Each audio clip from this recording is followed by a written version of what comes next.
Welcome to Clixed Off, brought to you by Lucky Dice Games in Huntsville, Alabama. Check them out at luckydicegames.net. Want to support the show? Check out our Patreon.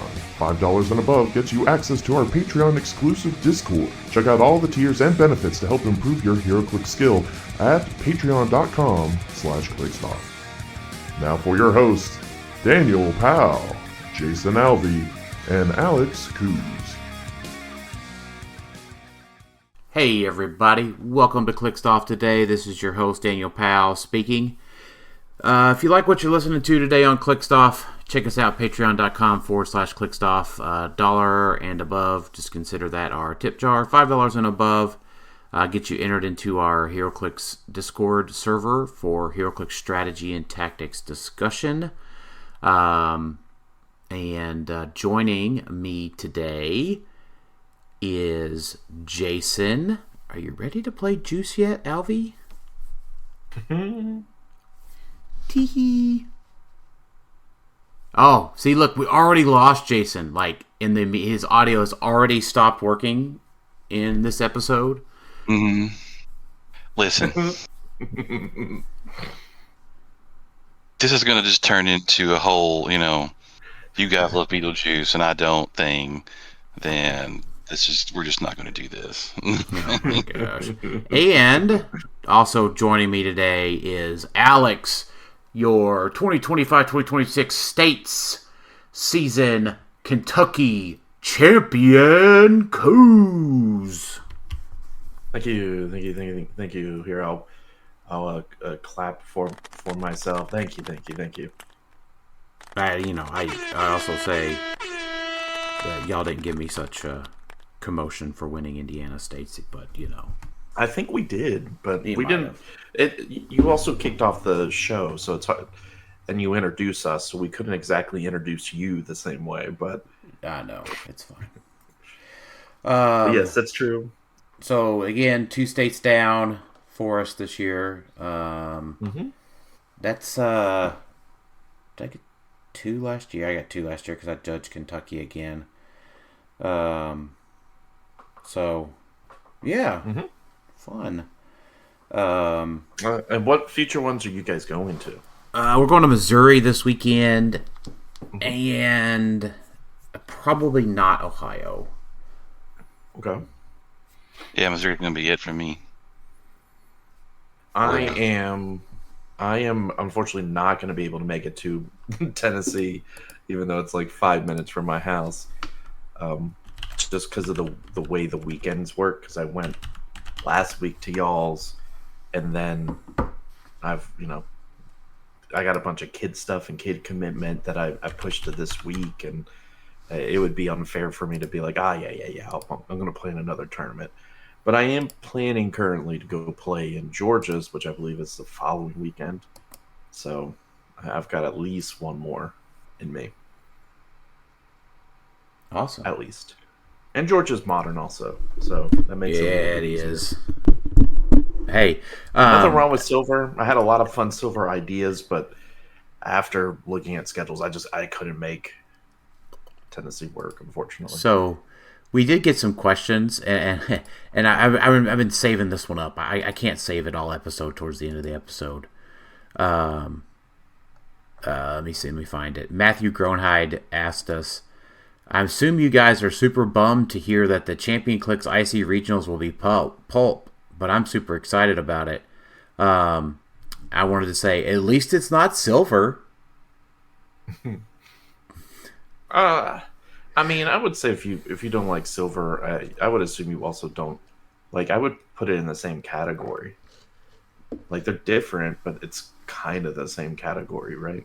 No, they're way different. No, it's in the same category. No. It's in the same category, as in it's not modern. No. Just because something's not modern doesn't mean it's bad. There's modern. Cut to previous episodes. Yeah. Well, I mean, I'm excited that the IC regionals are pulp. I'll be judging ours like I judged Kentucky State's. But keep in mind, right? Like the hierarchy goes modern, like sealed in pulp, Like, Modern actively grows the game, actively, brings new people in, actively grows collections of new people.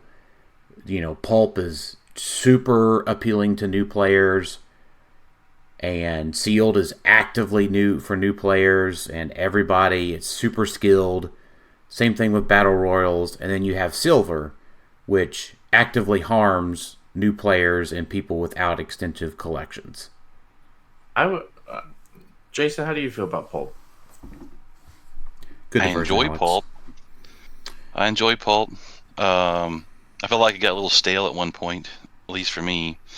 We've had several sets come out, though. We haven't got to try out with it, so I'll be honest. I was a little bummed when I heard it was going to be Pulp, because I was wanting to play like Strange Tales and Flash Iconic stuff. But not going to get to do that now.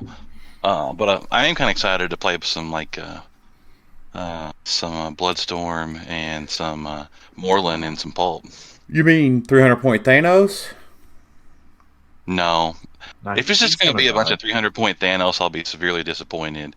Just throw a Cho on your team and you're fine. I would hope it's going to be a little bit more creative than that. I'm playing some Bloodstorm and some Moreland. That's what I'm doing. I'm pumping them pogs out. I think my thought. I think you're absolutely right, Jason, with Pulp in general. But because I hear it constantly, right? That's the first thing someone says out of Pulp is, "Well, it's easy. It's already been solved." Blah blah blah blah blah. And I don't know if I necessarily agree. I think it's just people don't take a ton of time because there's not a ton of Pulp events.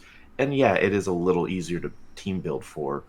So they just copy what other people have done, or they just take what won last and like, okay, well, I'm just going to play this because we all have the figures for the most part, right? So it's not like you're having to go, well, let me try to find 3 Tri-Sentinels. Maybe part of it is the fact that maybe it's a little bit not as fun to team build for because the pool is quite limited for the most part. Like, you don't have any kind of equips here's the or thing. Any of that kind of stuff. Here's the thing that I think is going to happen is, whatever first event holds, whatever first event is Pulp, like whoever has the first weekend sets the tone, and I doubt we see much variation from that.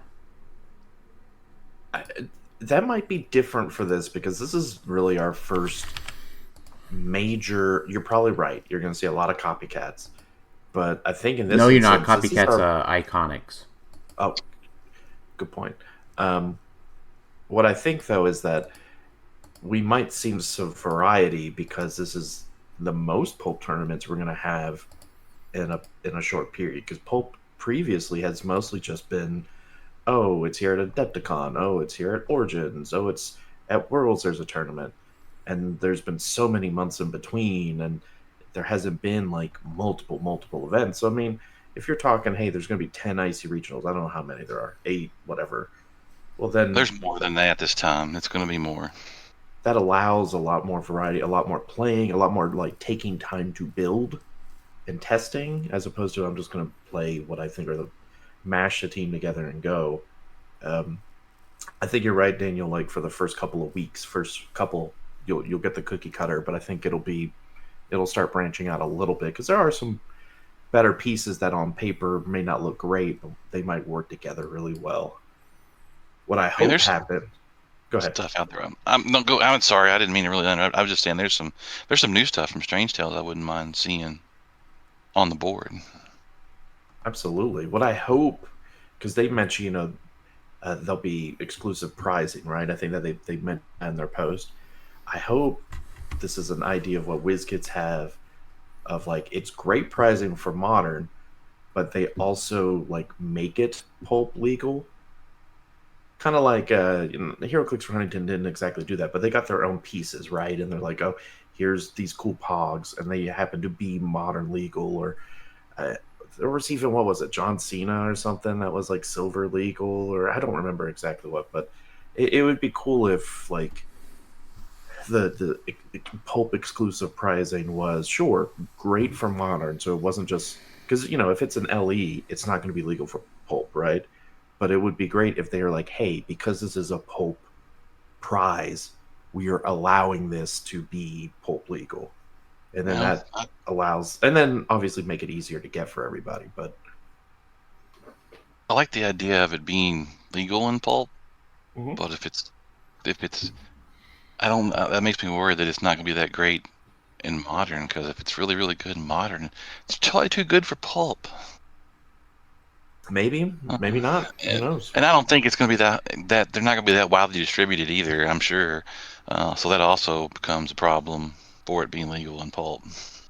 Well, I mean, it could easily be like, I think WizKids could do a little bit more like with pulp in general of like defining what does pulp mean. Like we know it's commons, uncommons, rares, right? But what is the concept of pulp supposed to be? Just cheap figures? Or is it they don't want you to have to chase super rares and chases and whatnot? So could they expand to allow some of these other figures in, or like give some of these pieces that haven't seen the light of day in modern an opportunity to shine in pulp, because in a more limited field it would be good. I don't know. I think there's avenues they could go to make pulp still very inclusive for new players, like some of the release day kits or something, right? Like or the starter sets, or right, yeah. like the new players go to a set release and they get one of those play at home kits. Well, you don't get to play in the tournament you enjoy playing a pulp, right? That'd be cool if they just, and all they have to do to change that is change the color, right? And starter sets, I believe, aren't legal anymore because starter sets aren't tied to sets anymore. They used to be legal because they still had the set symbol, but they don't anymore. They have their own symbol. So if you haven't gone out and looked at the Win lately, they haven't updated their pulp rules in a very long time. And they don't even have, I think, Per Degaton banned on the Win under pulp rule, like pulp legality or something like that, right?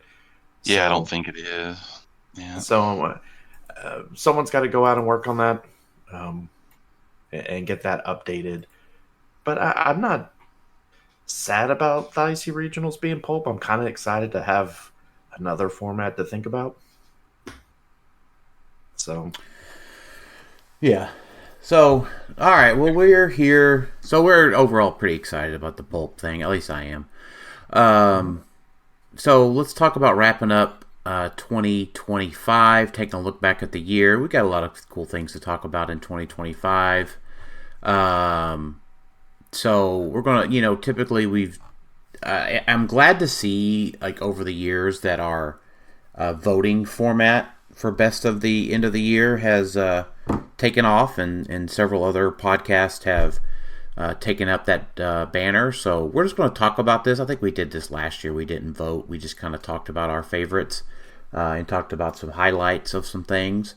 But the DGen fellas left their Google Docs up with all the stuff listed out. So we'll talk about that. So first up would be our favorite best legacy card of 25.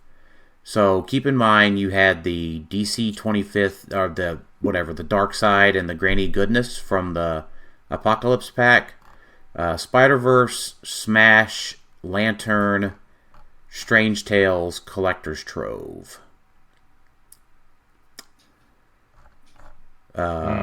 So I don't think anything from Spider-Verse would be considered the best. I would have expected TV Spider-Man to done a little bit more this year, but no splash whatsoever. Strange Tales hasn't been legal to play. That's true. So we'll have to move Strange Tales to next year. So So I'll tell you what, we'll make that note, folks, for us next year when we do this, that Strange Tales gets moved to a 26 voting. Was there, while we're thinking about this, was there anything from last year we were supposed to make a note about? Collector's Trove. Well, that was the January, wasn't it? Or was that December? No, it was after December. the first of the year. Well, no. It wasn't? I thought it was January. Yeah. Was it Black Panther? Were we supposed to move Black Panther into this year? I don't think so. Black Panther was still November. Yeah.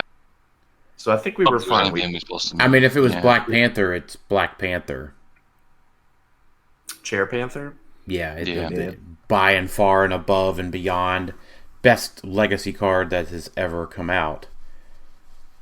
Spider-Verse had Madam Web's card, was really good when it was legal. By the way, wait a minute. I think hands down though, it's Spider-Verse is still legal, right? I know. Well, the Madam Web figure. You mean Chthon? You were really thinking about Chthon. Yeah, Chthon is out. Gosh, she's not as great, but when that was legal, then she was really good. Yeah, it has to be hands down Spirit of Vengeance, Red Hulk. That's pretty good. Yeah, I mean, I'm looking at the rest of the list here. Hopefully y'all have it pulled up too. How are you gonna sit there and look at the rest of it? This is all you played for months. You're gonna sit there and tell me it's not the best thing. What? Yeah, I'm having to look on my phone because I'm having internet issues. Well, you got to give some special shout outs. Like, I wish the leader had been played a little bit more. Green Scar has made some pretty good impact. If it wasn't for Beetlejuice, I'm really surprised we haven't seen any of the batteries. That's probably been my biggest letdown of Lantern Legacy, is the lack of power batteries being played. I mean, I tried. They suck. No, they don't. Indigo battery doesn't suck at all. Well, maybe Indigo doesn't suck. You know what's better than the Indigo battery, though? The only reason it doesn't suck is because Captain America exists. That's the only reason. I mean, you know why we know it's better than the Lantern battery, though, on that team? Is just Galactus. No, Galactus goes on that team. Galactus is also a great one. Yeah. That's true. Did that come out this year? Yeah. It came out in 25, yeah. Mm-hmm. Yeah. But I agree. Like, the only Lanterns right now that are worth playing is Sinestro Legacy. Well, yeah, Sinestro Legacy is good. Indigo battery is the only one I'm thinking of. Like, maybe once, hopefully, Beetlejuice gets banned, probably Green Lantern might see more play, right? Because that's the one that also limits free actions when it's within range or something, right? So it's a much cheaper Wakanda Hulkbuster. But why even bother with that when you could bring a Beetlejuice off from the sideline? So, like, who cares? But yeah, I mean, there's a lot of legacy. I mean, we got so many legacy cards from Lantern Legacy, and yeah. So the Sinestro Colossal. Yeah, that's what I said. Yeah. Oh, sorry, I was reading. Was there anything else besides Spirit of Vengeance, Green Scar? Yeah, I mean, Collector's Trove didn't have anything. A little disappointed in, Balls of Fury not being any good. I think they purposely tuned him back just so he wouldn't be good again. I think Molecule Man was good, but nobody played him. Yeah. That same Beetlejuice issue. Because one of his things is he could do a free action twice or something, right? Yeah. But, I mean, we also got a set this year that didn't have Legacy with X-Men 97, so that kind of cuts it back a little bit. Yeah. But I think definitely top 5, like we were saying, is Spirit of Vengeance, Sinestro, Galactus, Chair Panther, and I don't know what the 5th one was. But hey, so there. I just have a funny stop here on the next one. What's the most overrated piece of 2025? I have an answer here. Are you ready for this, Alex? Yeah. I bet I know what it is. I bet I know what it is. The most overrated piece of 2025 is any piece that requires free actions. I mean, you're not wrong to a degree. It's kind of a cop-out answer. I mean, what? So let's define. What do we mean by overrated?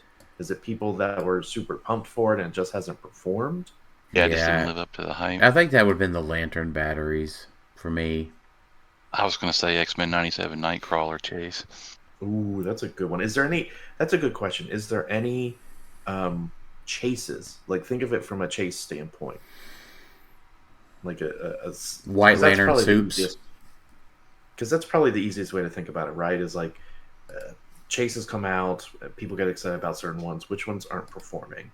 Yeah, White Lantern soups is my first thought. I don't think people said he was just going to be super meta. People just thought it was a cool character. I just think he should have been perform. You know, I think there was an expectation that he was going to perform really well, and he's just made, you know, zero impact basically. Could you argue like Collector at one point? I mean, he flew too close to the sun. It feels like he had his day for just a few months, Yeah. right? And then it kind of crashed a bit. Well, yeah, I mean, I think just tent poles just can't make it right now at all. Captain Universe isn't bad. I don't know. Yeah, if he also fell pretty short too. Yeah. Tony. It's Stark almost as if Chase. improved targeting everything is just not that bad. He was 100 points. He was just overcosted, I think. Yeah, I mean, imagine if it was on a 175-point piece. Yeah. Is there any iconics? Yeah, 4 years later and Daniel's still dragging it. Can you imagine? Yeah, imagine if he had like 10 range and a 14 attack. Yeah. Yeah. Is there any iconics you guys could think of that haven't? Yeah, I don't think there's really any Overhyped? iconics making too much of an impact now that you know, Kong is retired. Well, besides the obvious one that everyone wants banned. Nah, he's fine. I made a terrible mistake. No. I will go on record, even though I won with him, I was doing that to prove that he needs to be banned. Autobots, roll out. Well, no, we can't say that's overhyped. No, Larry that's Leaker was overhyped. Larry Leaker's overhyped. Yeah. Yeah.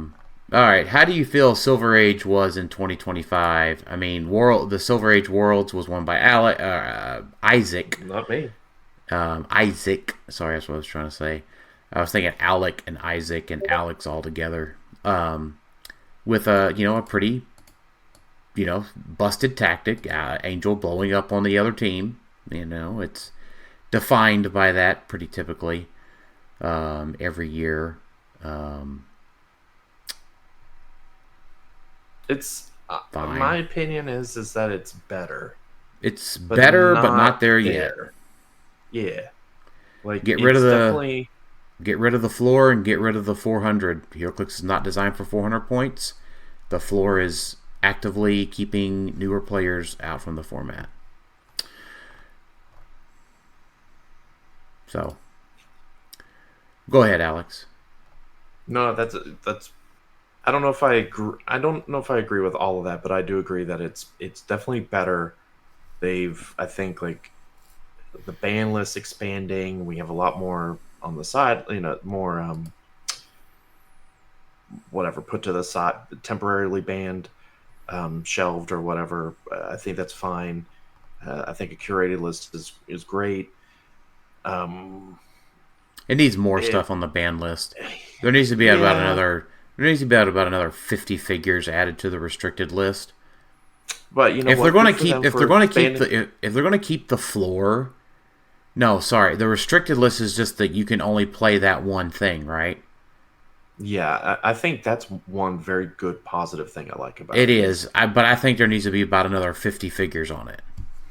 I don't know about 50, but I think there's quite a few they could add to it. No, I think it would really just level out the teams. I think I will agree with you if, like, in my head, though, that the restriction lists should grow only if they remove the floor for modern, but then they add a bunch of the major modern pieces onto the restricted list. Does that make sense? So, like, it removes the floor, but it keeps you from playing just the OP, like, just your pure modern team. You still have access to all the other modern pieces, but maybe you don't have like, Spirit of Vengeance would go on there. Some of the other, like, hot pieces right now, they would be on a restricted. You could still play them. There would be no more floor. So if you want to try your modern team, whatever, but more likely than not, most of your modern pieces would probably be on the restricted list. and you would have to find other modern pieces to play with. Because that's what I run into, is I find like an obscure piece from Black Panther, and I'm like, oh, I want to fit that on the team, but I only have 200 points to work with, and I'm playing a 150 point modern piece or something, right? So I'm with you on like remove the floor, but maybe just add a lot more to the restricted list, but modern wise, just for the sake of, don't limit everything in modern to 200 points. Just limit the hot pieces, the like I'm picking up what you're putting overperforming down. pieces.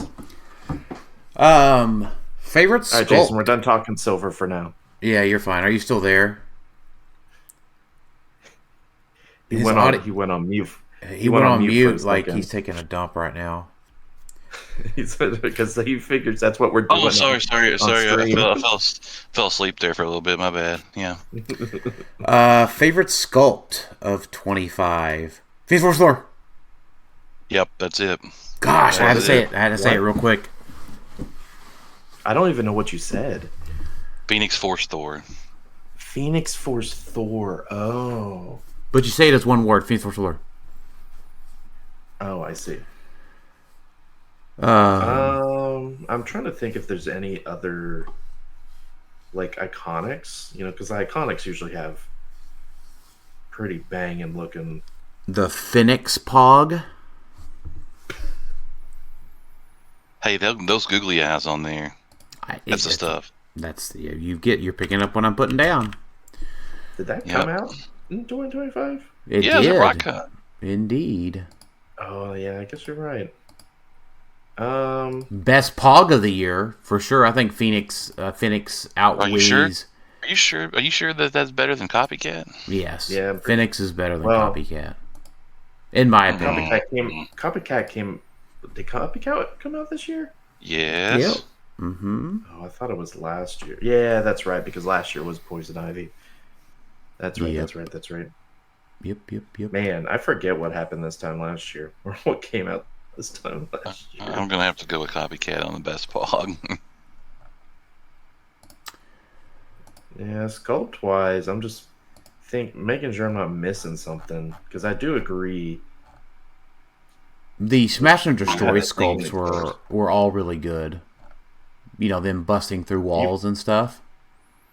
You mean you're not gonna throw out like Mogo or Umbrax? They had Definitely they had the opportunity to do the coolest thing ever with Mogo, Umbrax, and Apocalypse, and and cheaped out. They had to. The business case had to have not have supported it. Somehow in some boardroom or some PowerPoint or some spreadsheet, Mogo, Umbrax, and Apocalypse got the corporate boot, and it's so disappointing. Sandworm was a cool sculpt. Yeah, that was a good one too. I would say honorable mention for like Madeline Pryor Chase. Like I thought her sculpt with the green or whatever the stuff around her, I thought she was a pretty cool looking sculpt as well. Not super flashy, it was just kind of cool looking. Mm-hmm. Was there any Nightcrawler did a good had a good sculpt too. I mean, even that's it. Yeah, he did have a really good sculpt. I mean, even Ultra Chase Collector wasn't bad. No, he's good too. Yeah. Favorite big event of 25. Worlds. Yeah. Worlds. Yeah, I mean, I think for me, getting the Airbnb has been the key that unlocked Worlds being just over that much better for me this past year.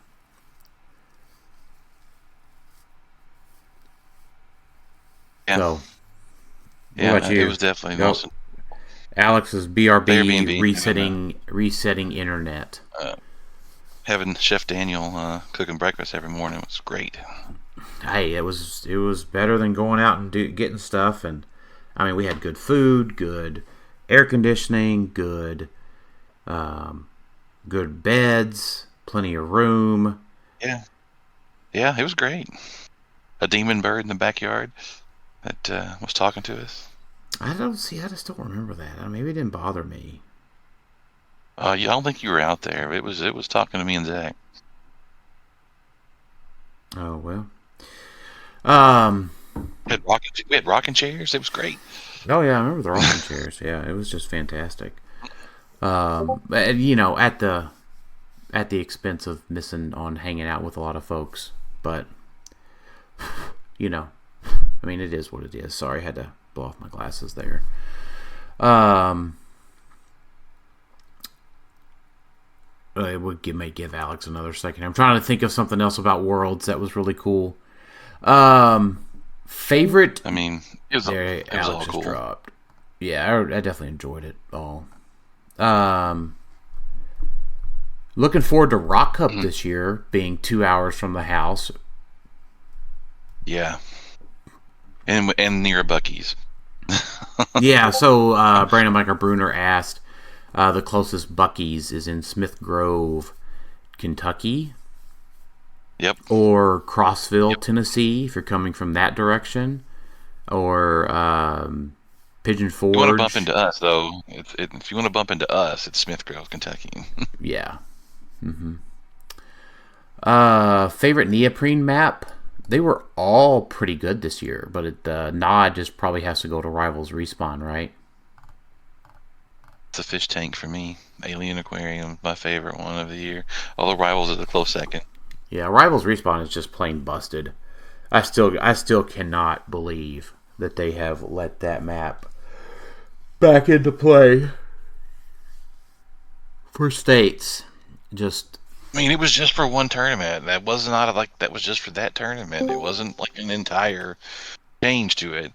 I don't know why everybody keeps saying that. But I get it. Like, I get what you're saying. I fully agree. What has it really done? It hasn't done anything. Like, we've had it since Rocket.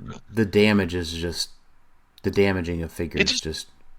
I just didn't see it doing. Yeah, we got plenty of other crap that damages figures, so it's really like a non. I think everybody's forgetting that the 3 damage thing is not optional. Someone just forgets about it. Someone messaged me and was like, "I'm pretty sure you're forgetting to do your Rivals Respawn, and so is your opponent." And I was like, "Fuck." Yeah, everybody forgets that when they play on it. Forgetting it. It's not optional. Like, you have to go back to the starting areas. Sometimes I wish, and sorry about that, my internet went out. Sometimes, I mean, I've done that before with like Icy Lake. I'll tell my opponent, I'll be like, "Listen, we can play by the Icy Lake rules, but I'm not trying to play this map for that." Well, Icy Lake's so easy to just play around. Well, and it's also, but it's just so complicated because anytime you make an attack in the orange squares, you're supposed to roll a die to maybe make a water terrain or something, right? Like, it slows things down so much. I just like the map because it's open. So I usually tell my opponent, I'm like, "Listen, I'm not playing this map for the orange terrain. We'll play it if you want to play by the rules," and like, absolutely. But if you just want to kind of forget it, I'm fine with that too, because like, it's too complicated, but I like the map, like the openness of the map. There's not a lot of open maps like that. So Rivals Respawn's, I mean, if you're not playing it, if you're playing the map and you're not doing the map rules, it's almost a question of why are you even playing the map? But yeah, I think everybody just forgets about the other part of the map where you have to go back to your starting area. Yeah. But yeah, I love the Alien Aquarium too. Favorite paper map? I'm not even playing with a paper map right now, to be honest. Like, sometimes I forget that paper maps exist. Let me look real quick, because paper maps are primarily just the ones that came with sets, right? Yeah. I like the Tangle and the Labyrinth. Ancient Labyrinth. Oh, the WizKids one. Yeah, the Ancient Labyrinth one. That one's busted. Yeah, I like that one. The Tangle from Spider-Verse is great. The Tangle's really good, especially if your team's not prepped for it. But we got the Sentinel Factory for the 6th time. Yeah, just the one that keeps on coming back. Yeah. It's pretty impressive how like because of how popular Rivals Respawn, Brock's Bunker, all of that has been. There is no Brock's Bunker. Major Brock's Bunker, sorry. That like we don't really talk much or like do much about these other maps that exist outside of like, you know, you just mentioned the Tangled, but like I don't know if it's just because some of these other ones just aren't interesting. I think Rock just has the best maps, hands down. They just do. It's been that way for a long time, for the most part. Yeah. Phoenix Nest headquarters is also great. It just hasn't been in people's hands. And the New States map is pretty awesome too. Yeah. The Cramptons map? Yes. Is that the one you're talking about? Mm-hmm. Yes. The one that you won Saturday. Yes. Right. I haven't looked at it yet. I mean, I've looked at the design. I haven't looked at like everything in it. But yeah. Probably has a lot to do with just the fact that the game is just still such a close combat meta that some of the things on the map aren't as vital anymore. Like, you know, something with, unless it has a ton of blocking, like the one we were just talking about, the ancient one, Ancient Labyrinth. It's just kind of like whatever, right? Mm-hmm. Like it's like, oh, it's got a decent amount of blocking, cool. I'll just go around it. So I don't know. I hadn't really thought about. Maybe that plays into why theme isn't as important, is because your team isn't necessarily devastated by map anymore. Yeah. Anyway. Yeah, I mean, I get what you're saying. Some of these questions. Best equipment released in 25? As a reminder, that's all of the rings, the chain, the Godkiller sword, the destroyer armor, the wrecking ball, the glider, the bag of holding, the +1 longsword, the ring of TK, the Joker's fish, the dream. What's the dream guy? Sandman. Dream. Yeah, all the stuff we got in. Dream Ruby. All of the stuff we got in Collector's Trove, including the Pogs. Yeah, this is a tough one because there's just so much. There's so much good ones, but like I think by and large, it comes out on top is the Destroyer armor. Destroyer, yeah. Yeah. I mean, there's a lot of great ones, change right? stuff. Like +1 longsword, Ring of TK, Godkiller sword, Mjolnir. Who would have guessed Mjolnir would have been so good? That's because it's free. Let's clear. No one is paying for Mjolnir. It's because we have gotten much better pieces that get it for free. Yeah. So kudos to WizKids for doing the whole, if you've got this name or keyword, qualify names, and you get it for free. That has revolutionized equipment to make, you know, would I pay 20 points for Mjolnir? Definitely not. No. But on Spider-Man for free every damn time. Yes. 100%. Even though I'm putting it on Pegasus cap, even though I'm really only using it for Giant Reach 3. Like, I'm not pulse waving, I'm not quaking, but I'm Giant Reach 3 for free. I'll take it. Yeah. Yeah. I mean, Universal Weapons really good. Bloodstone's good. But yeah, I mean, I think the top spot just has to go to Destroyer armor. Even all this other stuff is fantastic. And we haven't even, kind of similar to the Lantern batteries, the rings haven't really had their time to shine that much either. Right. Even though this is our second go around with them, but they're still. They're also hurt with that awful Beetlejuice thing. Yeah. Well, no. Yes and no. Yeah. Yes, they are.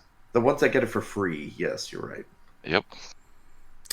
Yeah, I mean, I think we're probably in the golden age of equipment right now. We'll look back in 10 years and look at them fondly like we did ID cards and resources. I mean, this has to be something WizKids just doesn't mess with, right? It's a formula that works so well, and it gets people to buy their boosters. I mean, a set that has like so many equipment in it, I'm gonna buy that booster off the wall, even though I know I might be getting a rare, because there might be a ring in it. There might be a God Killer or God Eater sword or whatever, God Killer sword, like God Eater sword. Like there's Randy Santel coming to Heroclix in 2027. So I mean, it's a formula that I think WizKids has gotten right, and they don't need to really change anything to it. Keep printing equipment like you got it. Keep having them assigned. Give us qualifying keywords, and then when ones rotate out, hey, give us unique ones that rotate in, and maybe do something similar, right? Like, oh, we don't have an equipable shape change anymore. Cool, give us a new one. It could be expensive as long as you have good qualifying keywords or names, right? Like, there's a lot of they don't need to mess. If it ain't broke, don't fix it. Yeah, I agree with you. It's way better than what relics were. So let's take it. All right, best set of 25. Ooh. I mean, is it just between Lantern Legacy and Collector's Trove? Yeah, I mean, to me, it's got to be Collector's Trove. I mean, I don't. Lantern Legacy is the best set at all. For me, it's Collector's Trove. I mean,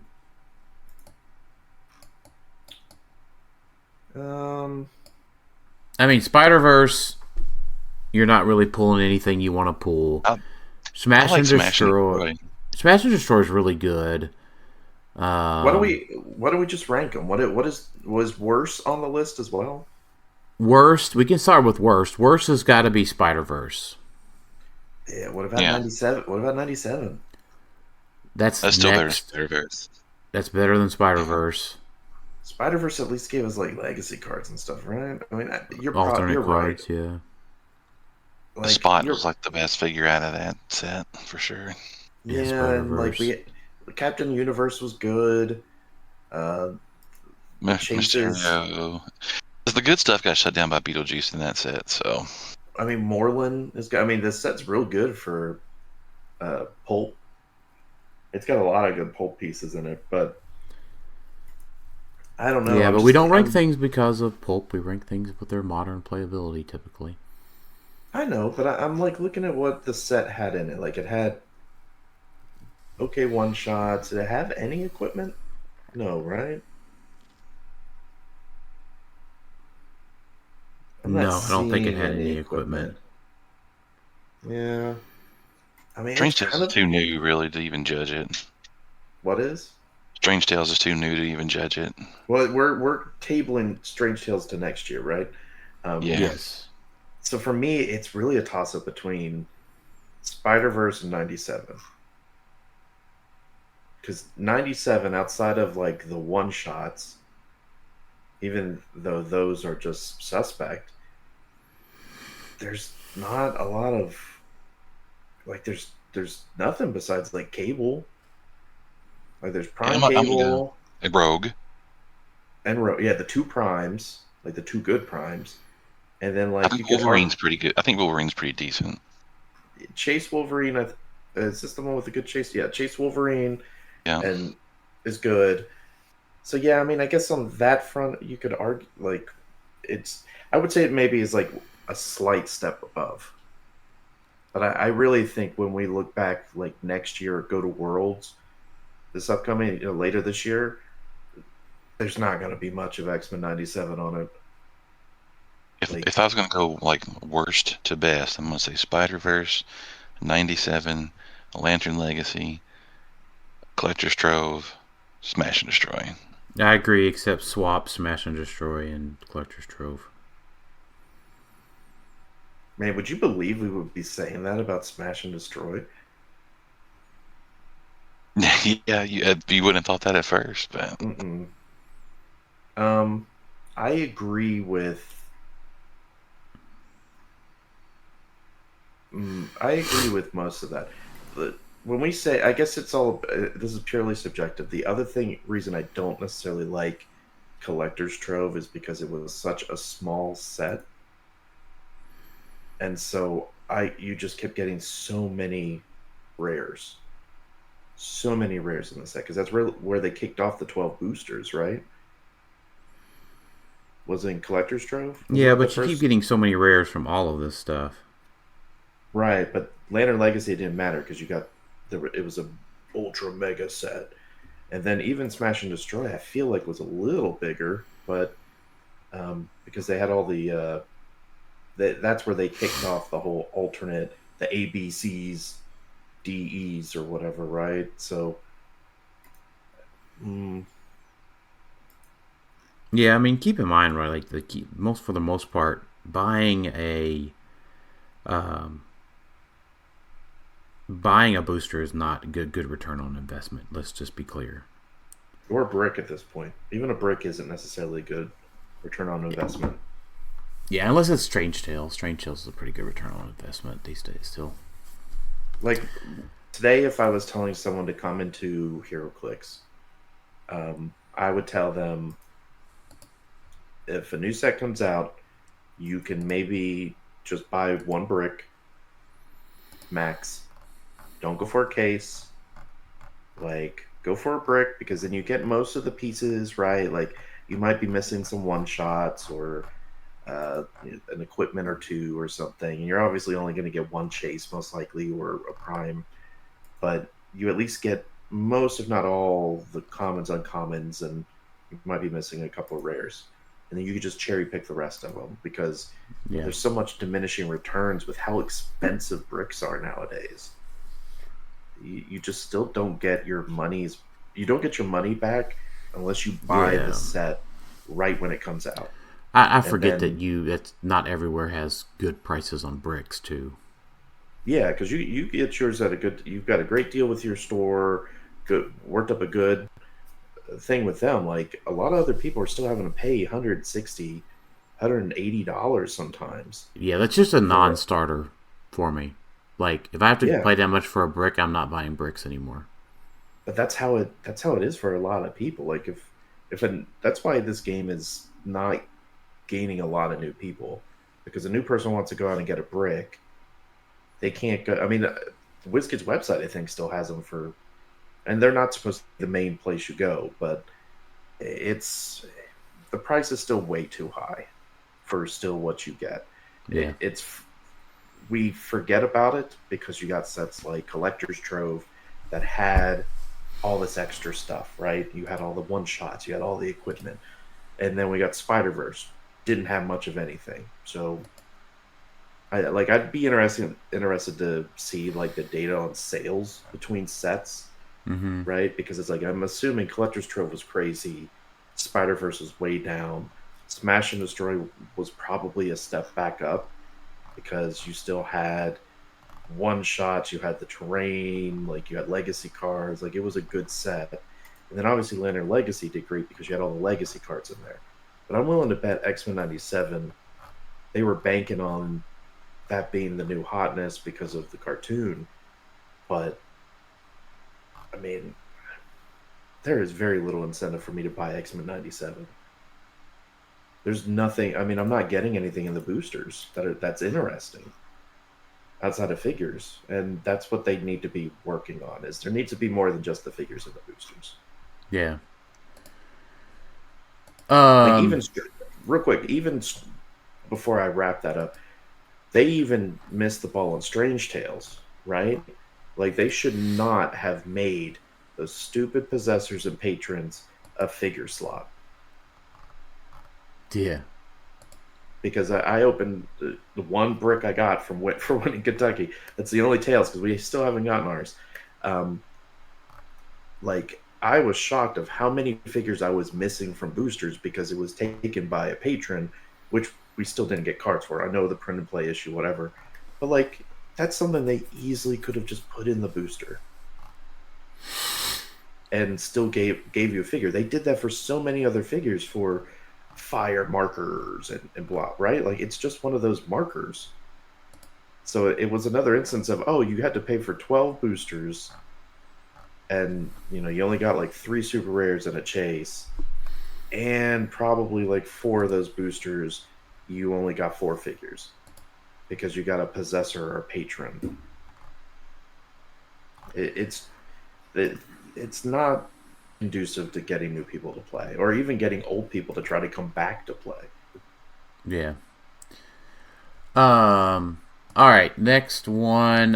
Favorite iconics from 25.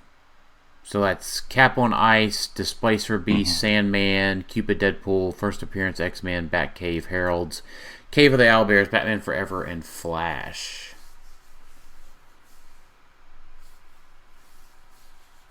Probably Cupid or Heralds. You going Cupid or Heralds, Jason? Probably Heralds, but I also really like the Batcave. Yeah, I was leaning Batcave. Batcave has got some really cool stuff in it. It's a big box too, like a big long box, and the giant penny is literally giant. Like it's bigger than Mogo and the rest of the piece, like the world's pieces. Yeah. Like Alfred is good, the Bat computer is good, the Bat suit is good. Like, yep. As long as you're gonna, yeah. I don't like the Deadpool and the Cupid Deadpool set. The only reason I got that was for Copycat. Yeah.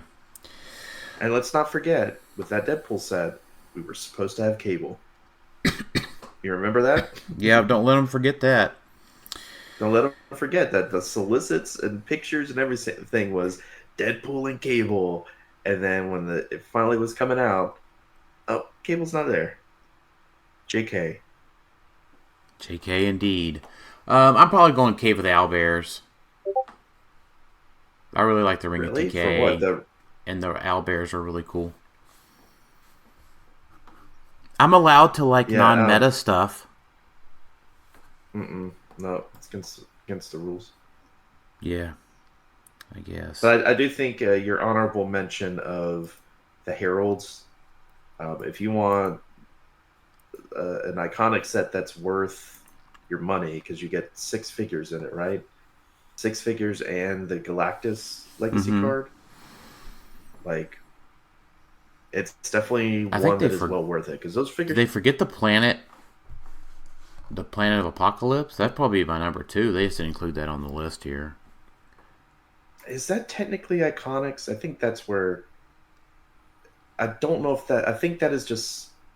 The reason it's not on the list is because it's not technically Iconics. It's like a Planet Pack or something. Fair.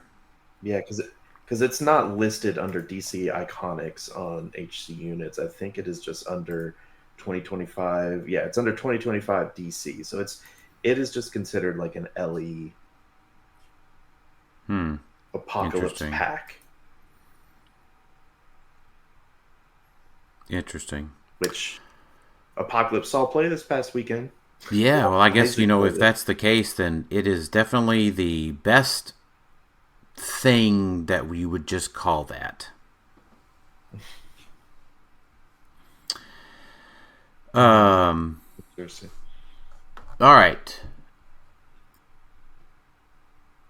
Let's talk about some questions. Okay. So Matthew Groenhide did ask, will we use this as a chance to refocus and re-energize the CUR portions of your set reviews and normal episodes? He says the silent treatment y'all have been giving CURs has been pretty disappointing to listen to. Excuse you, silent treatment? Maybe he means you and Jason. Jason, are you still there? I've been giving it. I have to do an audio check with Jason because I sometimes if he goes quiet. Yep. Nope. Yeah. Yep. Oh. Yeah, we lost Jason there. Okay. You've got to fix your audio in 2026, Jason. This is a new year, bud. Tell me how to fix it, and I'll be happy. I wished I knew. Yeah, I have not been given CUR the silent treatment. Alex and I have discussed CUR. Yeah, Jason's been talking. It's maybe that was more directed at Daniel. It has to be just completely focused at me. I'll take the brunt of it. He did put silent treatment in quotes, so yeah, it's fine. I'm sorry that And CUR. no, it won't change anything for him. No, don't worry about it. Yeah. I'm definitely not going to be traveling for pulp. I'll judge it and hopefully have an easy day, but I'm not going to. Unlike this past weekend with the Galactus stuff. Fucking A. That's my goal, is to make sure that Clay Wood has to work on a Saturday. Yeah. Because Galactus is it works differently on the main force than on the sideline, and we had 3 main force Galacti play differently Saturday. So I had to call. My opponent is down in front of me on the first game, and he's like, "Oh, my Galactus heals 6 clicks." I'm like, "Oh, the hell, it does not." Yeah, I definitely didn't do that. He was just completely wrong in that aspect. But having to call PJ and Clay during the first round of a tournament is not the funnest thing to have to do. Yeah. And part of it was my misunderstanding of Galactus, admittedly, and then the other part of it was HC units had to have an emergency upgrade during the tournament. How did he think it healed 6 clicks? I assume it elemental converter or something, right? Yeah, he was just totally misunderstanding that power. He thought he could just trigger the roll, even though there's no numbers showing on the dial to roll against. And then since he didn't heal, since that part didn't kick off, he just heals 6 clicks. Like, no, that's not how that works. It's still way better than advertised. Like Galactus, I've he's been legit. talking about it. Yeah, Galactus is really good for just 80 points. After playing against him in these 2 Tate tournaments, like, he's for real. I'm a believer. Mm-hmm. Yep. I dusted mine off. I had that thing for like 5 years. I've never even opened it, and I actually got it out of the closet today. I'm it's really glad good to hear that, Jason. He's good. We thought we'd be saying that in 2026. Right? I might even play him this weekend. Oh man, look at you Yeah. go. Why not? I did like I'm so bad with name. What was top 4? Stephen Clark Jr. Stephen Clark. He had a great team with it. Yeah, Stephen Clark's team was awesome. It was a good team. Like adding Killicene, because I mean it's a different variation than Lucas Landis's version from Worlds, because there's different pieces in it, obviously. But like it's Killicene with Galactus, but adding in, like, when you add in also the terrain effects, so you got Herb, you've got Head from the Sentinel OP thing, that means you can't use super senses and stuff within the Killicene. Yeah. Like all of the stuff he added in, like it just gets. Right now, I'm thinking like one of the more OP figures in the game is probably Killicene Cap. Oh yeah, he's really good. Like, people aren't talking about, like, does he need a fix? I don't think it's hard to say he needs a fix, but like with all the stuff you add into that, like Sinestro, Colossal Sinestro, like it's insane. He was way underrated at first. People just didn't understand him, and now he's really good. Mm-hmm. Yep. I totally agree. So what powerful game elements from 2025 do you wish had never been made?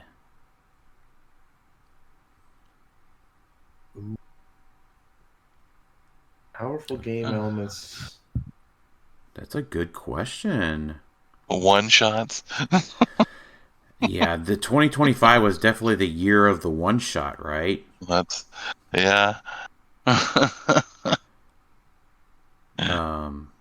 For the good and the bad, one shots are probably it.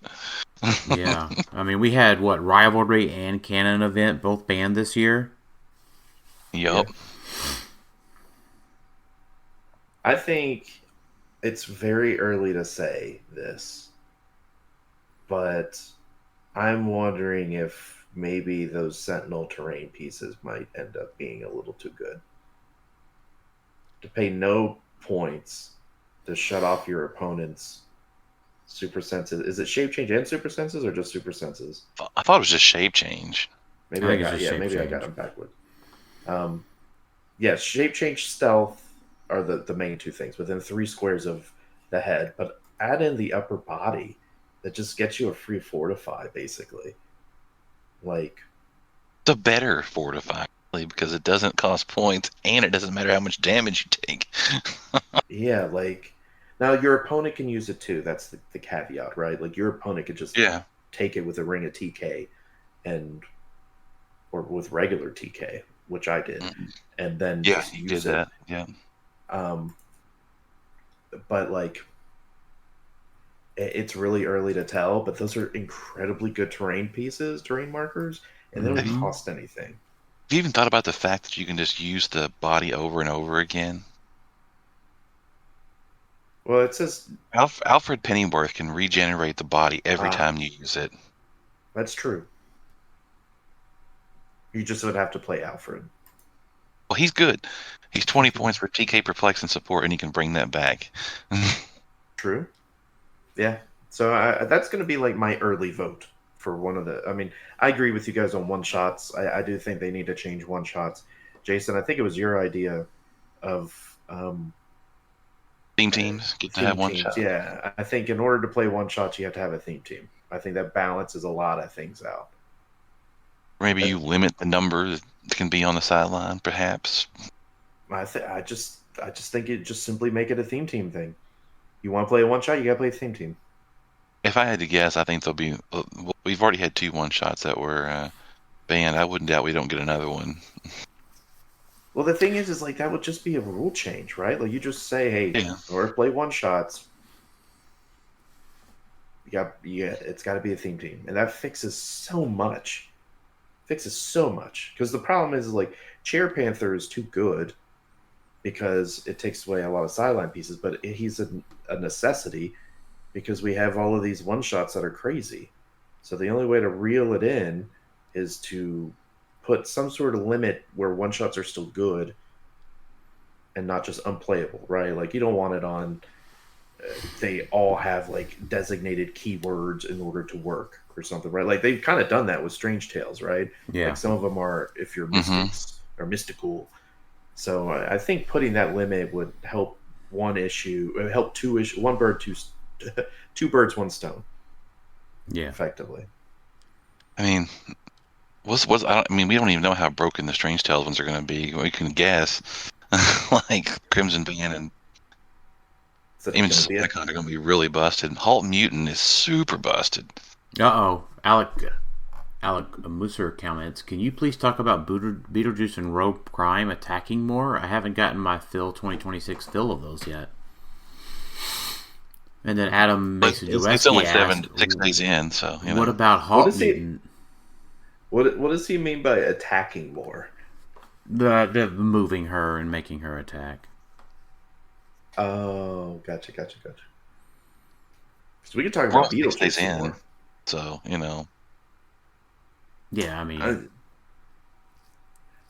So this was my first foray in seeing a lot of Halt Mutant, and I definitely would change where I ranked Halt Mutant at this point. I do think it's probably an S tier one shot that should be almost on every team, depending on how you want the team to be. It's incredibly good. Yeah.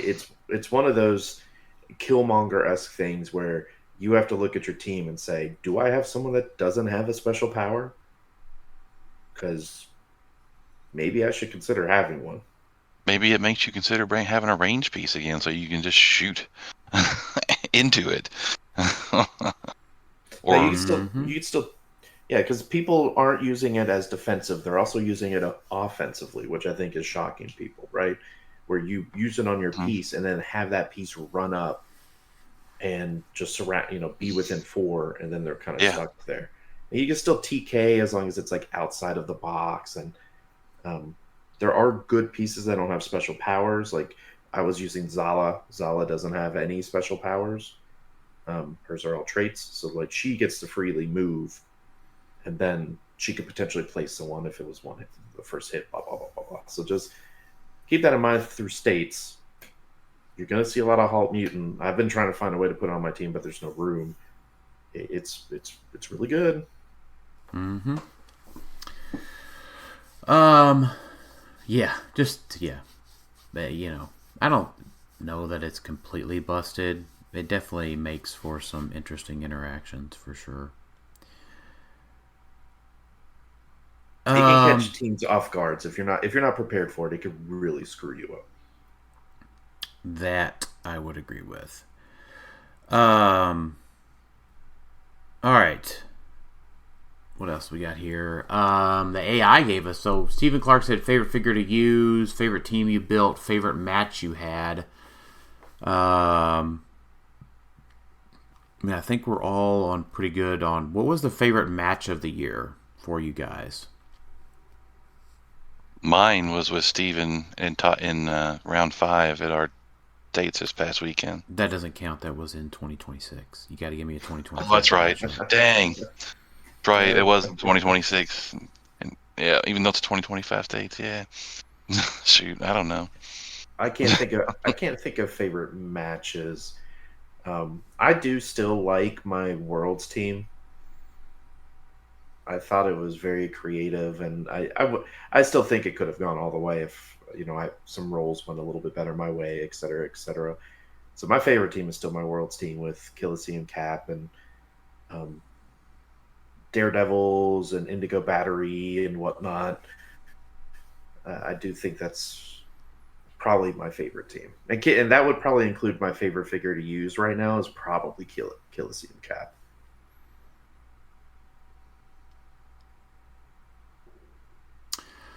I don't know about a match. Favorite match that I had, mine does count because it was in 2025, and I'll probably have some recency bias here, but I've never had anybody concede a game because I alphaed their team too hard. Not even during the Kong days? Their team being KO'd and them conceding with still 200 points of their team left is different. Yeah. So that was a new experience to have in 25. But I would say overall, getting to third place in Worlds for second year in a row, even though I didn't quite win the whole deal, rather enjoyed doing that. It's a pretty big accomplishment. Also, just had a good time this year playing Heroclix. I think I just had a really good year of matches and teams overall. I enjoyed the Captain Marvels that I got to play in Florida. Thanks to Trent for building that team. I think this was 25 was the year that I don't think I built my own team this year. Oddly enough. Jason, did you say what your favorite was? My team? Figure? Team my and figure? Yeah. Just like a single figure Kong. Yeah. When I played that 200-point Kong. I think a favorite team I guess I played was Spirit of Vengeance Colossus Kevin. That was my favorite team I think I played in 25. That's fair. It was a solid team. Yeah, and beating the brakes off Zach and the CCO at our store was probably my favorite match. That was a fun time. Oh, you killed his collector so quickly? I killed his collector in 2 turns, yeah. Jeez. That's always fun. That was fun, yeah. Poor Zach. His wife was really wanting him to get done so she could take him somewhere else, so I just, helped him out. Oh, Jason. Let's look through some of this stuff. The AI, do you guys see the AI that gave us yes, some I good... saw that. Do you guys also feel like tonight's recording is going to be epic? Because that's all it says in the first sentence. It's epic every time, Alex. It's always epic. It's these questions it has on there, though. aren't bad. To be Yeah, I honest. mean, 2025 wrap-up questions including health of formats, modern, silver, and pulp, which we talked about quite a bit. And all Yeah. bad. Except maybe pulp. Well, I mean, pulp is clearly the health is getting better, right? Apparently, yeah. Yeah, like at first we thought it was dead to rights until the announcement recently. So Agreed. Brought in the crash card, brought it back. Thoughts on attendance at modern worlds and team worlds? Ideas for new events or changes to existing ones? Should time be a known factor during games? How to handle slow play without being unfair, and what spirit of the game means in competitive play. This is all stuff that our AI is asking us. And it's getting creepy how good some of these questions are. I mean, AI is here to stay. It's already really good. So I know world's going to end if AI can understand how to play HyperClix, because not even most humans can understand how to play HyperClix. Yeah, I could use the help. AI learns it. That's when it becomes self-aware. Learn how to play HyperClix. Yeah, agreed. AI just starts suggesting Beetlejuice to everybody. You should play Beetlejuice. Yeah. Ben Groenhat, I asked, we had a few variations this year on the way Legacy cards were pulled. Lantern Legacy had an abundance because they were pulled in boosters. And X-Men 97 had alternative cards instead. Which variation do you like? The Legacy cards and the boosters, for sure. I love Legacy cards in general. But when you have something like a Tri-Sentinel and you can't get a second one pulled, it's got to be in the booster. It's got to be in the... God, I wish Strange Tales had been in the boosters. They just should. Like, I get it. They like taping things on top of bricks to give an incentive, I guess, to buy bricks. But that is such a bad way to gatekeep certain things, man. Like, it just needs to be in the boosters, or sell a separate pack to stores, or put them in the play-at-home kits, or not play-at-home kits, the release day kits. Because I know the kits sometimes. Too. Yeah, like, they need to be more widely available, because you're already tailoring to a very small amount of availability of figures to begin with. You don't need to make it worse. It's like, strategy game, Dark Side, which is a bad example because that wasn't a purchasable thing. But it's like, how many people got that one? Well, guess what? Only a certain percentage of those people actually get to play it, because you got to hope you pull the Legacy card or pay $200 for a Chair Panther one, or $150 for a Tri-Sentinel one.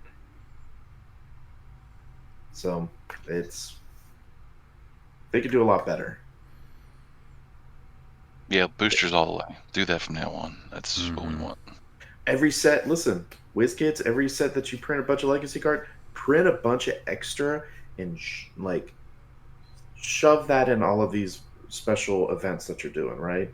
Champion Click stuff, states, whatever. Save all those extra printings, worlds, hand them out. Like, put them in the prizing, right? If we sat down at a BR and they're like, all right, we got a special Legacy pack. Looks like you're getting a Tri-Sentinel. Like, I'm sitting there, I'm going to fight harder than anything to get one of those, right? Like, yeah. They need to just, there's avenues where they can, it would be very cheap extra prizing for them to give out, and it would make people more active and more interested. Mm-hmm. Yeah. So J Carr, he says, can you talk about your thoughts on how you feel about the new Prime Rogue ruling for Rock? How she can be prob? She can't. They updated. They changed it back. Yeah, they changed it back. So. Which it's back to how it was before. But she's not that bad when she can't take free action. So. Oh man, here's the "We Love Beetlejuice" part of the episode. Jason's just going to. Well, I like how explicitly we didn't talk about my team at all for states. Hey, you played main course. We're like, you played Beetlejuice. Yeah, Beetlejuice. Enough said. The rest of my team was good too. Let's be real here. It was. Considering I built it earlier this week, I was very happy with how it performed. And we'll do a little bit more meta recap too. We have more things to cover as well. This is today's focus is the, year. Yeah, no, I agree. Your team was had some good pieces on it, that's for sure. Yeah, it did. Jeff Dumas asked, with all of the defensive one-shots, is it time for Rivalry to come back in some form? Yeah, just unban it. Might as well. What needs to come back? Rivalry, he said. Rivalry. Oh, Rivalry. No, that's not the solution. The solution is Jason's solution of making one-shots theme team. Because you know who... that just makes... I think, honestly, that does solve so many problems. It just really does. I'm with you. Think about, right now, probably, the whole field, 90% of teams couldn't play one-shots today, and, it states most of the time, because no one's playing theme. Some people are, don't get me wrong, but most people aren't. That's, a lot of them were. Not but if that means you get a fortify, you get a halt mutant, you get all these other things. It's a nice incentive to play theme. You're gonna see per Degaton's usage go down significantly, or up because he's soldier. No, you'll definitely see it go down because I know there's a lot of team builds that are like, do I need theme or do I just want Degs? I would rather have Degs at this point. I've done that quite a few times. There's not a lot of good support pieces out there. That's part of the problem. There are. But what? That Scarlet Witch is still really good. You also mentioned Alfred. There are a good 20... Right. 10 to 25 point support pieces that are good. It's just they don't see through characters and they don't move at the beginning and they don't fly and have sidestep and leadership. Well, so you mentioned don't have leadership. Those are good pieces, but they don't have leadership. But that's the point. I'm sacrificing theme for Degatron a majority of the time because there's no incentive for theme. Because I don't care if I go first. Degatron. Degatron. Henceforth, he should be known as Degatron. At this point, he should be Degatron. I'm surprised we haven't called that before, even though it's. That's hilarious. Degatron. Put a giant cannon on his arm. Let's go. All right. Noah Johnson asked, which figure would you like to see a legacy for in 2026? So we know we're getting a Batman set and we're getting a Venom set. Yeah, and someone asked about Venom and Gotham. Brandon Michael Brunner did. Yeah, well, we could get to that one. I've just thrown out we know two sets that probably will have legacy cards. So, the Shadows Batman from the Justice League set. Oh, that's a good. I like that idea. You mean out of the shower Batman? Yeah, that's the guy. That's our guy.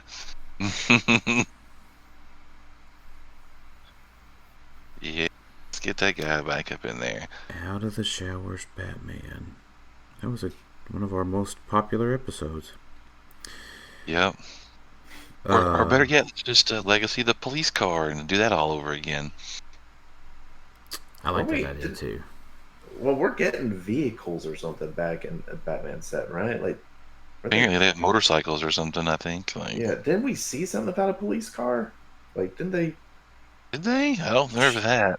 I faintly remember seeing a sculpt of it, or maybe people hyping did you play the police car era, Alex? I didn't, but I heard about it. I knew about it, but I never played through it. Yeah, we don't really need that again.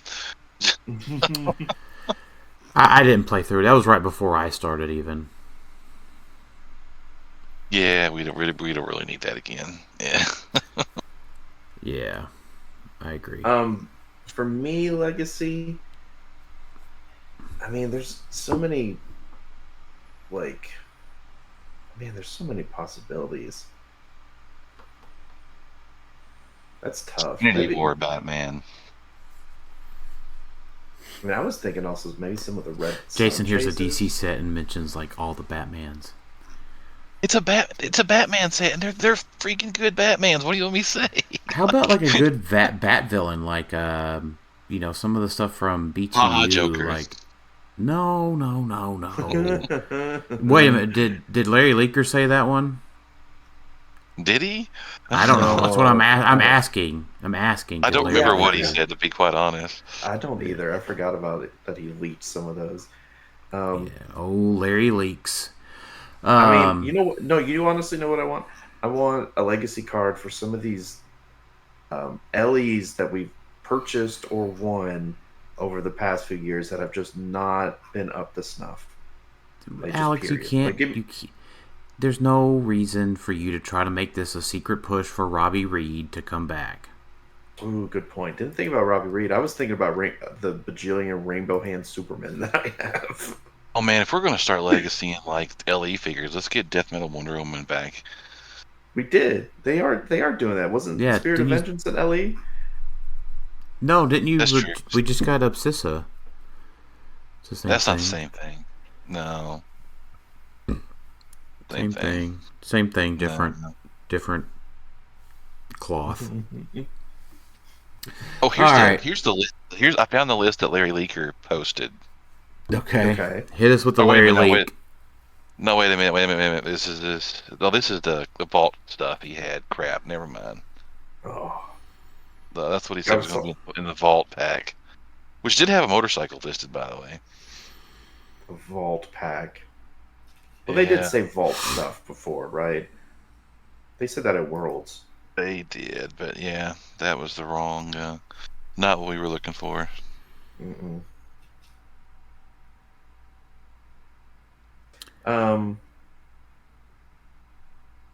What were the Brandon Michael Brunner questions?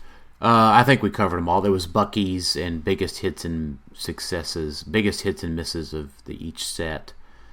Here it is. I found it. Okay.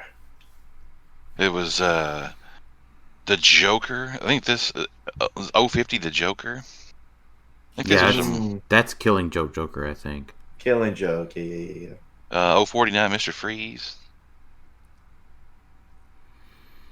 It doesn't say what set on this.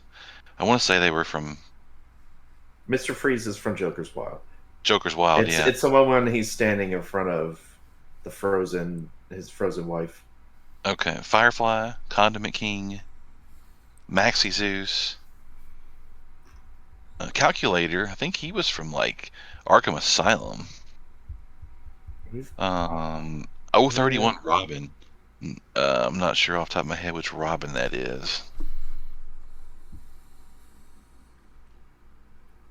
You know what? I would, going back to the legacy card question, I'd like them to bring back some of the old resources or even the hammers and just fit them to modern rules and not be as insane. But like, give us a reason to be able to play like, not the whole Book of Skull, but some of the stuff from it. Oh man, let's legacy card resources. Well, that's what I'm saying. Like, you probably could legacy card resources because they did that with Galactus, and he was kind of a resource of sorts. Like, they can do that to make them work, not with resource rules, or they did that with the batteries, right? Like, make them a character, put them on the map. Making them a character was what made them suck. I know, but it's better that they are playable and you could play them, as opposed to you can't because they're collecting dust on the shelf. Well, let's try to make them good because they're just going to collect more dust now. Yep, I agree. They're going to be plastic rot here soon. Yeah, give us Book of Skull or don't make them Phoenix characters. Force. Give us the Phoenix Force. Phoenix Force was cool. Yeah. Phoenix Force was cool. Give us the Trinity War ones. Give Eternity. Pandora's Box. Box. Which everyone hated Pandora's Box until it was the only resource we had left. Yeah. So everyone was it was good then. It was good then, but yeah, goodness knows before then it's like, please, no, this is trash. Infinity Gauntlet, Yeah, bring those back. I want to play. I want to play those with the little, the different sins and whatnot. Oh man, that was cool. Let's get the power plant back with the Mandarin rings. Give us Resurrection Man. Give us more D20 figures. Like, bring some of those back. I don't mind it. Yeah, I mean, they prove that they can do D20 figures again, pretty reasonably. Yeah. You know what's going to happen?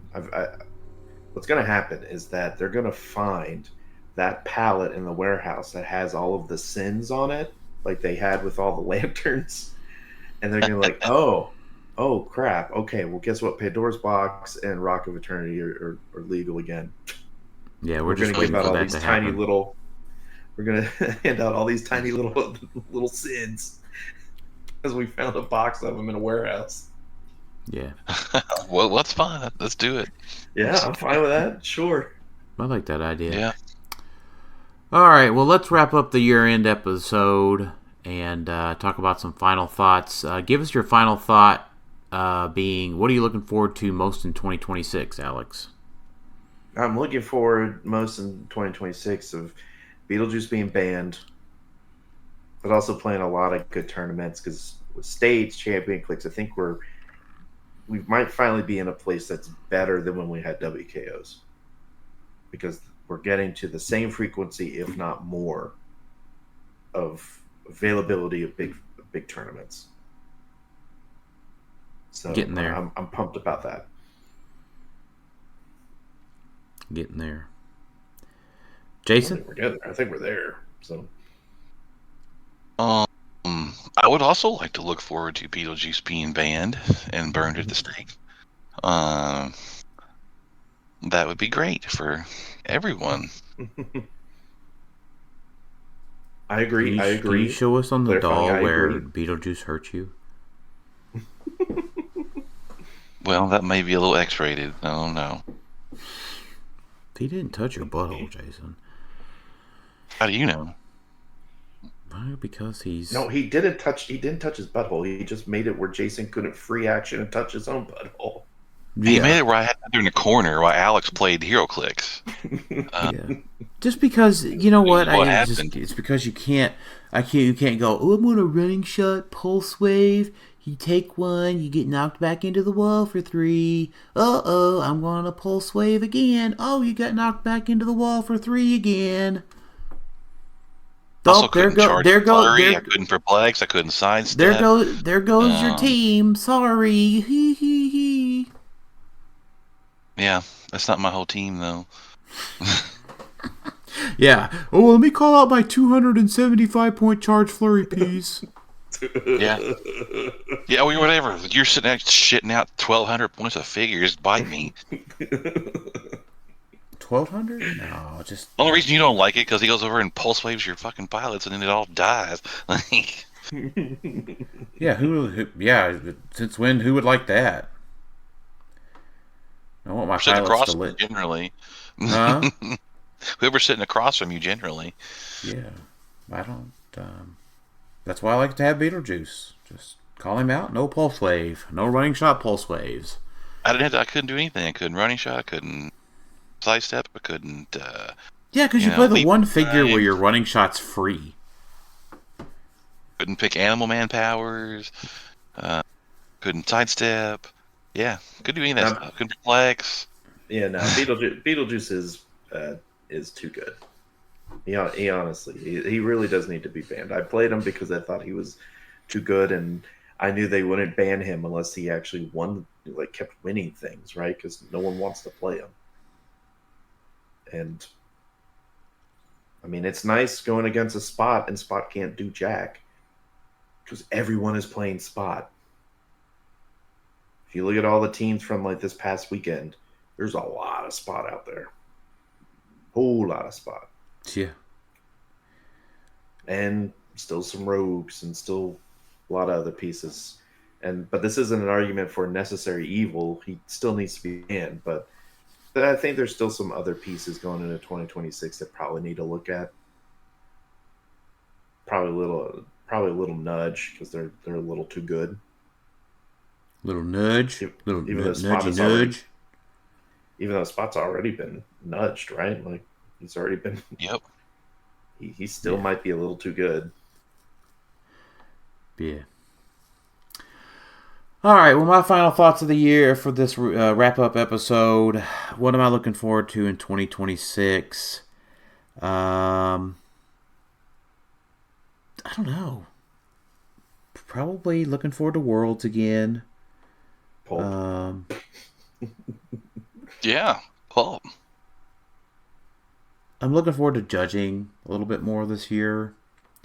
Doing the Champion Clix judging. I did the stage judging this year again. And Daniel, you did a great job judging this weekend, by the way. Yeah, thank you. It was I earned my judge prizing this weekend for sure. Probably the hardest judging I've ever had to do, oddly enough. Yeah, when you weren't sure of an answer, you reached out, which some judges just are like, no, I'm declaring this and it's whatever. Yeah, I only had one little upsetty wettiness to broker out, judge out this time. So they asked each other if it was fair because they were arguing over who did something, and I said, "Doesn't matter if it's fair. This is how I'm judging it. Just do it." So, other than that, it was fine.